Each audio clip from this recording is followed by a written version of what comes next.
Hi hello నమస్తే. ఎలా ఉన్నారండి అందరూ? నేనైతే చాలా బాగున్నాను. మీరు కూడా చాలా బాగుండాలి అని కోరుకుంటున్నాను. వెల్కమ్ బ్యాక్ టు అమ్మమ్మ కథలు. మన అందరికీ తెలిసిన విషయమే, పాములను నాగదేవతలుగా పూజిస్తాము. కొందరైతే ఇంటి ఇలవేలుపుగా కొలుస్తారు కూడా. పాములకు హాని కలిగించిన లేక వాటిని చంపిన నాగదోషము అని మన పెద్దవాళ్ళు చెప్తూ ఉంటారు. అలాంటి ఒక వింత సంఘటన జరిగింది. మనకు కనిపించినంత మాత్రాన అన్నీ అబద్ధాలైపోవు, అలాగే కనిపించిన అన్నీ నిజాలు కావు. నేను ఈ సంఘటన విన్నప్పుడు చాలా ఆశ్చర్యపోయాను. ఈ వింత కథను మన అమ్మమ్మ ఛానల్ ద్వారా మీతో కూడా పంచుకోవాలి అనేది నా ఉద్దేశం. ఒక చిన్న గ్రామం. ఆ గ్రామంలో ఎన్నో సంవత్సరాల నుండి భక్తులచై పూజలను అందుకుంటున్న ఒక చిన్న పుట్ట. ప్రతి నాగుల చవితికి, నాగుల పంచమికి చుట్టుపక్క ఉన్న గ్రామస్తులందరూ ఆ పుట్టనే పూజించేవారు. మంచు పడే సమయంలో ఆ పుట్టలో నుంచి ఒక మనిషి ఊపిరి తీస్తే ఎలా ఆవిరి వస్తుందో అలా బయటికి వచ్చేది. ఎంతోమంది ఆ వింతను చూశారట. ఆ పుట్టకి పూజలను చేసి తమ కష్టాలను పరిహారం చేసుకున్న ఎంతోమంది ఆ పుట్టను ఒక దైవశక్తి ఉన్న పుట్టగా భావిస్తారు. అయితే సర్కారం ఆదేశం ప్రకారం ఆ పుట్ట ఒక రోడ్డు సైడున ఉండడంతో రోడ్డును విస్తరించాలి అన్న ఒక ఉద్దేశంతో ఆ పుట్టను తొలగించాలి అనుకుంటారు. అయితే ఆ గ్రామం ప్రజలు ఎవరూ అందుకు అంగీకరించరు. ఆ పుట్టను తొలగించడానికి ఏర్పాటులు చేసి ఆ పుట్ట దగ్గరికి చేరుకున్న పనివాళ్లను చూసిన గ్రామస్తులు ఎంతో వేడుకున్నారు. ఇది దైవశక్తి ఉన్న పుట్ట, దయచేసి తొలగించకండి. ఈ పుట్టలో నాగశక్తి ఉంది. తనకి హాని కలిగితే మీ కుటుంబమే సర్వనాశనమైపోతుంది అని ఎంత చెప్పినా సర్కారం యొక్క ఆదేశం పాటించవలసిన బాధ్యత ఉన్న పనివాళ్ళు ఈ మాటను అంగీకరించలేదు.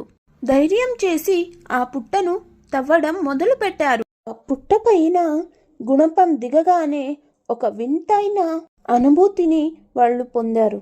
అయినా కూడా వాళ్ళు వెనకడుగు వేయలేదు. ఇలా పుట్టను కూల్చడానికి పని మొదలుపెట్టిన పనివాళ్ళు ఒక 10 నిమిషాల పాటు తవ్వకం మొదలుపెట్టారు. 10 నిమిషాల తర్వాత పుట్టలో నుంచి పాము బుసగుడుతూ పైనికి వచ్చింది. అది చూసిన గ్రామస్తులు, నాగదేవత, నీ పుట్టను నువ్వే కాపాడుకోవాలమ్మా, మేము ప్రయత్నించాము, మా వద్ద అవ్వడం లేదు, ఇక నీ దయ అంటూ చేతులు మొక్కుతున్నారు. కానీ ఆ పని వాళ్ళు ఎలాంటి దయను చూపించకుండా ఆ పాముని అక్కడే చంపేశారు. ఇది చూసిన గ్రామస్తులు చాలా బాధపడుతూ ఇంటికి వెళ్ళిపోయారు. తన పనిని ముగించిన పనివాళ్ళు పుట్టను నేలసమం చేసేసి ఇంటికి వెళ్ళిపోయారు. అయితే కొన్ని రోజులకే వాళ్లకు విచిత్ర అనుభూతి చెందుతున్నారని, ఆ పాము బుసలుగుడుతూ తనపై కాటేయడానికి వస్తున్నట్టు, ఎక్కడ పడితే అక్కడ కనిపిస్తున్నట్టు, సరిగ్గా నిద్రపోవడానికి కూడా వదలడం లేదు అని చాలా బాధపడిన పనివాళ్ళు ఒక పూజారిని కలిశారట. తమ అందరికీ కలిగిన అనుభూతిని పంచుకుంటూ పూజారితో చెప్పిన పనివాళ్లకు పూజారి అంజనం వేసి ఒక విచిత్రమైన మాటను చెప్పారట. అయ్యా, మీరు తప్పు చేశారు.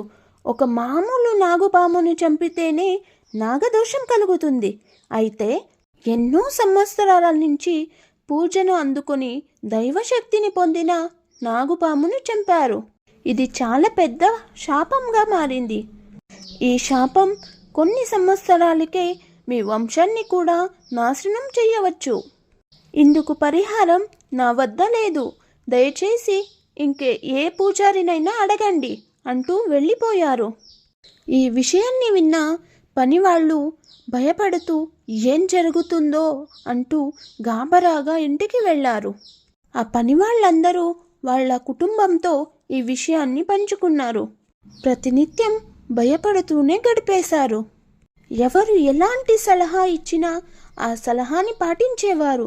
అయినా కూడా వాళ్ళు ఆ బాధ నుంచి విముక్తి పొందలేకపోయారు. అప్పుడే తనకు తెలిసిన మరొక పెద్ద పూజారి దగ్గరికి వెళ్ళి తన సమస్యను వివరించగా ఆ పూజారి ఒక పరిహారం అయితే ఉంది, అయితే నేను ఖచ్చితంగా చెప్పలేను, ఆ శాపం నుంచి మీరు విముక్తి పొందుతారు అని, ప్రయత్నించి చూడండి అంటూ ఆ పరిహారాన్ని ఇలా తెలిపారు.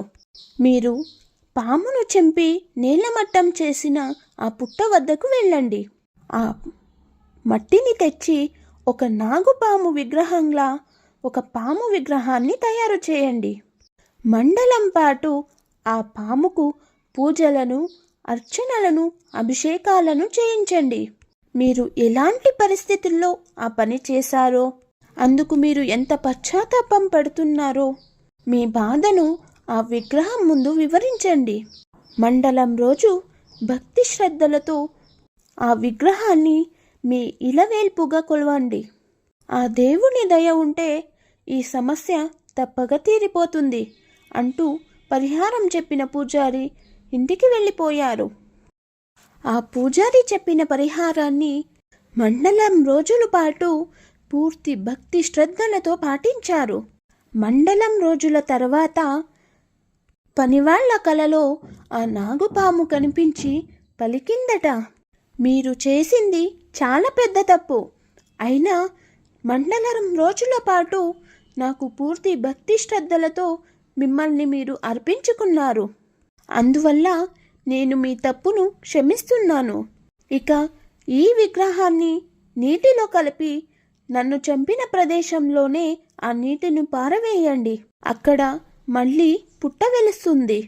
ఆ పుట్టలోనే నేను మళ్ళీ నివాసం చేస్తాను. మీతో పాటు మీ వంశస్థులు కూడా నన్ను చంపిన అదే రోజు సంవత్సరానికి ఒక రోజు వచ్చి నా పుట్టకు పూజలు చేయాలి. ఏ సంవత్సరం అయితే నన్ను మర్చిపోతారో ఆ సంవత్సరం నుంచి మళ్ళీ ఈ శాపం మీ వంశస్థులకు వెంటాడుతుంది, జాగ్రత్త అంటూ అదృశ్యమైపోతుంది. నిద్రలో నుంచి మేలుకున్న పనివాళ్ళు తను పూజిస్తున్న నాగుపాము విగ్రహాన్ని నీటిలో కలిపి మళ్ళీ ఆ ప్రదేశానికి వెళ్ళి అక్కడ చెల్లేసి నమస్కరించి ఇంటికి వచ్చేస్తారు. వాళ్ళు అలా చేసిన 11వ రోజుకే అక్కడ మళ్ళీ పుట్ట పెరగడం ప్రారంభిస్తుంది. ఆ పని వాళ్ళ 3 తరాల నుంచి ప్రతి సంవత్సరం ఆ పుట్టకు పూజలను చేస్తూ అన్నదాసోహం చేస్తున్నారు. ఇప్పటికీ వాళ్ళ వంశస్థులు ఆ పుట్టనే ఇంటి విలువెలుపుగా కొలుస్తూ పూజలను చేస్తూ తమ జీవనాన్ని సాగిస్తున్నారు. ఇదండి మన ఈరోజు అమ్మమ్మ కథల్లో తెలుసుకున్న వింత కథ. ఎలా అనిపించింది మీకు? ఇలాంటి ఎన్నో కథలు మీ వద్దన కూడా ఉంటాయి. అందరికీ తెలిసేలా చేద్దాం, నాతో పంచుకోండి. మీ అందరికీ నాగదేవత యొక్క ఆశీస్సులు ఉండాలని కోరుకుంటున్నాను.